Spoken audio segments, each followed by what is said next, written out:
G1 Climax, Day 2. I said I was going to be committed to watching this entire tournament, and I'm on the right track. I'm pumping in the right direction, man. I got two in. I got two. That's something. So, welcome to Jermaine Loves Wrestling. And on this episode, which is episode 5, we're talking about the G1 Classic Day 2. So let's get right to it. Here's the part where I open myself up to some criticism by properly or improperly pronouncing someone's name. Those who are friends of mine are used to me doing this with English names, with English words. But now we're dealing with a different language, so bear with me as I talk about Juice Robertson taking on Yoshi Hoxie? I don't know. Man, this was a good match, and this leads to something that I've been critical about, and I know I ain't supposed to get critical, and I don't want to. That's not what this show is about. But when it can lead to something good, I'm going to express it, so here we go. This match was long. It was long. But I don't mind matches being long when they mean something. Don't come out here, no stakes, nothing on the line, going 25 and expect me to be invested. You got to be invested here. Somebody's going to advance or get further in this tournament. Someone's going to the loser's bracket. However it all works, this round robin tournament. They're going to face each other a bunch of times. You can win, you can lose. That's the G1 Climax. But it was a long match, and it's good because, man, when you see these dudes pumping hard for 20 minutes, and you know they got to go on to day 3 or 4 or 5, after they just did this, and it's going to be within a matter of days, not even a week in between, you know that's going to affect them the rest of the tournament. So, I like it. I'm good with it. The next match is,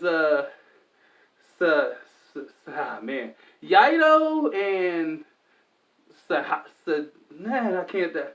man, the dude used to be in TNA, and he used to be with Evil.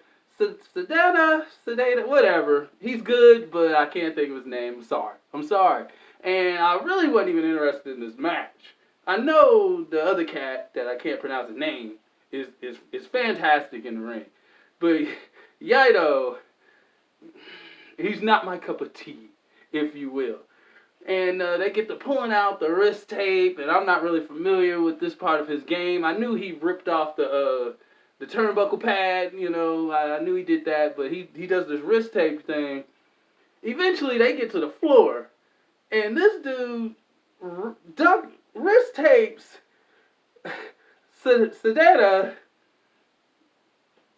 to somebody, and now they're doing the 3-legged race to the ring, and this dude wins by count out, and that, I want to do that. I want to do that to someone on the show. I'm sorry, I want to do it, so there you go. Props to the finish. If you don't like anything else about it, love the finish, okay? Kenta. I know Kenta, and he took on Haruki something. Man, this is really bad. Like, I'm to the point where maybe I shouldn't even have did this. But if I could tell you about getting to this show and maybe get you excited about watching the matches, you can get the pronunciations of the names yourself. Okay? Just enjoy the match, because it was a good match. Kenta is aggressive here. Kenta has a chip on his shoulder. Kenta's pissed off for his WWE run, his NXT, his 205 Live, all that crap. Kenta is on the same list, in my opinion, as the Motor City Machine Guns, as one of the most influential people in all of the 2000s when it comes to how wrestling is done today, negatively or positively in both instances. And now he's pissed that he doesn't get that respect, even though he does from the workers in the industry, but I don't think he gets it from the fans. I don't think a lot of them know, because it happened in Ring of Honor before they were nationally known, and it happened in Japan before the Japan scene just blew up. So this is a good chance for him to take advantage of in this tournament. Maybe he can go to Wrestle Kingdom out of this. I don't know. Next match was Evil versus Zack Sabre Jr. See? Didn't get nothing wrong there.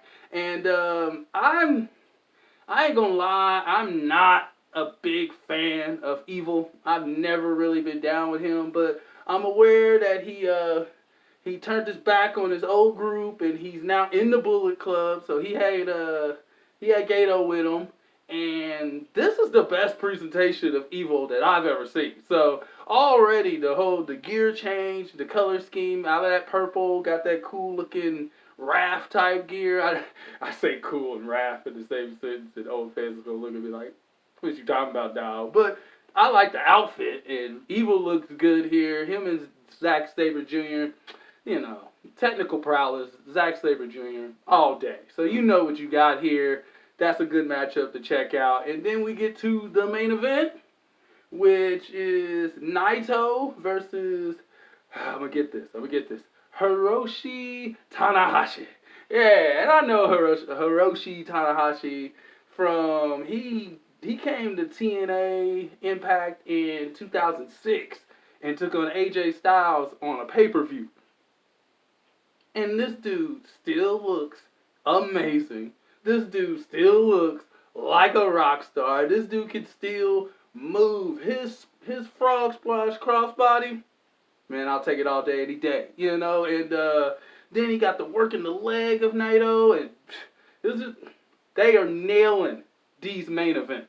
They know what they're doing. I'm giving big clap right there. Big clap. This is another solid show. It's not as good as day one because it don't got Kota Ibushi and Okada. I'm sorry. I like those guys.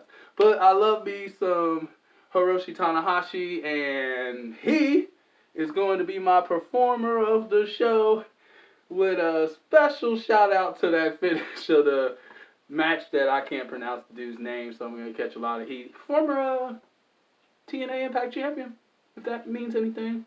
And note that I'm not covering any of these belts these dudes come out with because I don't know them, and for the tournament's sake, they don't matter. But what does matter is that you continue to support the show like you've been doing. I appreciate every view I get. I appreciate every comment I get. I appreciate all your support. Thank you for coming to Jermaine About Videos, the channel, and watching Jermaine Loves Wrestling as I rep New Japan's favorite champion right there, brother. Oh, yeah. And here's the drink to Hiroshi Tanahashi. And we'll be back for another episode of Jermaine Loves Wrestling, brother.